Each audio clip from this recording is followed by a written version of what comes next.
Picture this. It's 2029, and a U.S. Navy carrier strike group is slicing through contested Pacific waters. Tensions are boiling over. But where is its brand new high-tech escort? Still stuck in a Wisconsin shipyard, only 10% built. In a future conflict measured in minutes, America's shipbuilding delays could mean missing the fight entirely, or worse, losing it.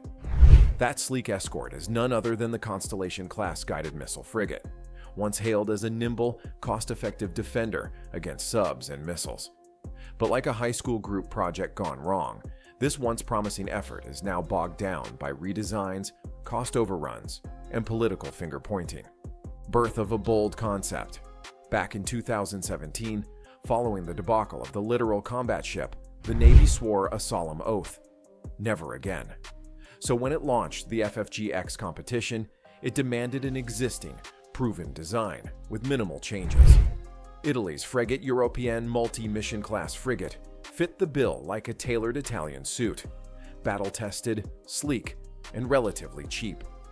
By April 2020, Wisconsin's Fincantieri Marinette Marine landed an $800 million contract to adapt and build the Constellation. The plan: keep 85% of the original frigate European multi-mission design, bolt on American tech, and churn out ships at $1 billion apiece. First delivery was boldly slated for 2026. What could possibly go wrong when minimal changes became maximum chaos? Turns out, minimal changes is a bit like saying you'll only add a little cheese to your pizza and ending up with a deep dish monster. The Navy stretched the ship's length by 24 feet to fit beefier diesel generators, weight ballooned to around 7,400 tons tiptoeing into destroyer territory. Survivability rules added armor plating, watertight bulkheads, and extra firefighting zones. Then the U.S. tore out the Italian combat systems, replacing them with the Navy's own heavy hitters: SPY-6 radar, Aegis Baseline 10, and 32-cell Mark 41 vertical launch systems for SM-2, ASROC, and eventually hypersonics. Add in 16 naval strike missiles, a 57mm rapid-fire gun, and ram block 3-point defense, and you've basically Frankensteined a pocket destroyer. The price? Only 15% of the original design made it through unscathed. A ship in dry dock is worth not much. Construction officially began in August 2022. But fun fact, the blueprints weren't even finalized. That's like starting to build IKEA furniture without the instruction booklet.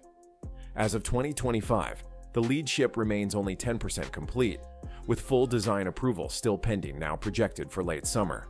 What caused the stall? A lethal cocktail of contracting hiccups, worker shortages, and ever-shifting requirements. The delivery date quietly slipped from 2026 to 2029. Costs surged from $1 billion to $1.4 billion, with whispers that it could hit $1.6 billion if displacement increases again. Bureaucracy versus the boat. Who wins? While industry missteps haven't helped, a significant portion of the Constellation-class delays can be pinned directly on the Navy. Trying to manage ever-shifting design changes and integrate complex combat systems is like juggling flaming torpedoes while blindfolded in a wind tunnel. Every new request or tweak sends ripples through the already tangled production process, turning progress into a slow-motion bureaucratic ballet. On the workforce side, things aren't looking much brighter. America's shipyards are short on skilled tradespeople. Welders, electricians, and fitters are disappearing faster than coffee at a Monday morning meeting. Despite dropping $300 million on new Marinette shipyard facilities, Fincantieri still can't find enough qualified labor to meet production goals. It's gotten so desperate, job postings might as well say, "Weld here, save the fleet." Without enough trained hands, even the most advanced frigate ends up as an expensive pile of parts with a great personality. The paperwork Avengers. In April 2025, the Navy hit the panic button and called in Cairo Incorporated. For $96 million, Cairo is now the Navy's new paperwork whisperer, responsible for systems engineering, integration, and design finalization. Their goal? Burn down the massive design backlog and get the ship back on schedule. Think of Cairo like a pit crew for an F1 car with flat tires and no engine.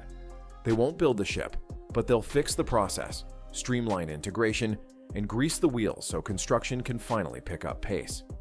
They're tackling the very disconnect that turned an 85% commonality promise into a 15% reality.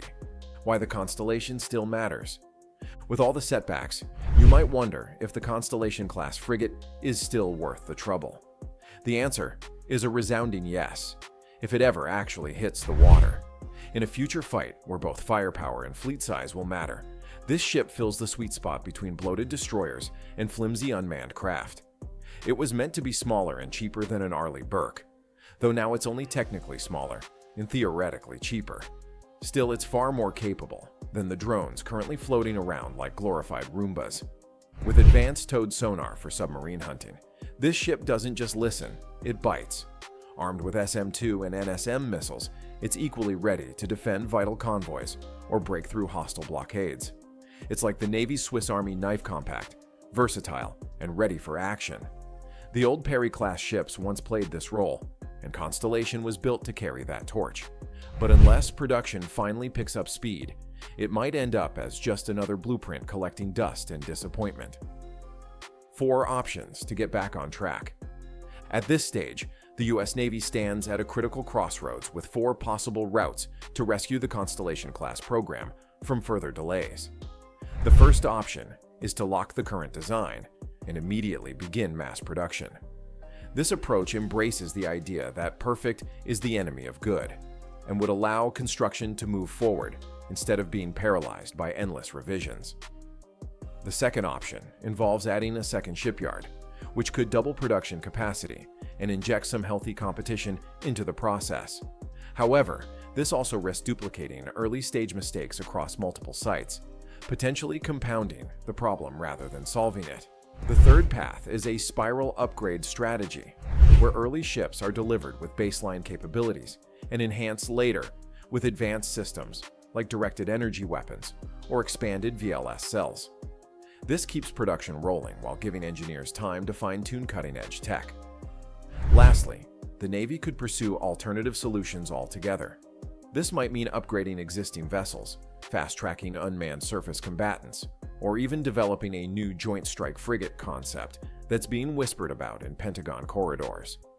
None of these routes are without risk, but indecision is the greatest danger of all. Without action, the Navy's ambitious 381 ship fleet goal could remain nothing more than a bureaucratic fantasy, adrift in a sea of missed deadlines. A shipbuilding base in crisis. The troubles surrounding the Constellation-class frigate are not isolated. They highlight a much deeper problem across the entire U.S. shipbuilding industry. American shipyards are creaking with age, stretched thin on funding, and bleeding skilled workers faster than a bad movie loses viewers. It's not just about slow management or design tweaks. It's a sign that the whole shipbuilding engine is sputtering on fumes. Meanwhile, across the Pacific, China is churning out warships like they're coming off an assembly line at a toy factory.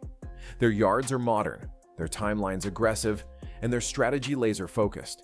If the US wants to stay competitive in future naval conflicts, it can't afford to keep building ships like it's still 1985. Fixing this starts with stabilizing designs, no more playing shipbuilder Jenga every few months. Then we need to train a new generation of welders, fitters, and electricians, maybe even throw in some cool recruitment posters with lasers. And please, let's stop unveiling shiny new designs that only live on PowerPoint decks and defense panels. The Navy doesn't need more concept art. It needs hulls in the water. Think of it this way. A ship at sea beats a beautiful blueprint collecting dust. If America wants to lead the 21st century seas, it's time to stop daydreaming and start launching. Sink or sail. The choice is ours. The Constellation-class frigate has gone from a budget-friendly savior to a bureaucratic headache. But it's not beyond saving. If the Navy commits to pragmatic, focused execution, these ships could still become the backbone of a dispersed, resilient fleet. Fail, and America may find itself fighting the wars of tomorrow with the hardware of yesterday and the regrets of today. So do we double down and finish what we started, or pivot to something leaner, faster, and more adaptable? One thing's for sure, in this era of hypersonic missiles and stealthy subs, awareness is the first armor. And maybe, just maybe, We should stop designing warships like we're decorating wedding cakes. Thanks for sailing with us through this wild voyage of the Constellation-class frigate. Smash that like button like it's a malfunctioning VLS cell, and subscribe for more deep dives into military tech, defense drama.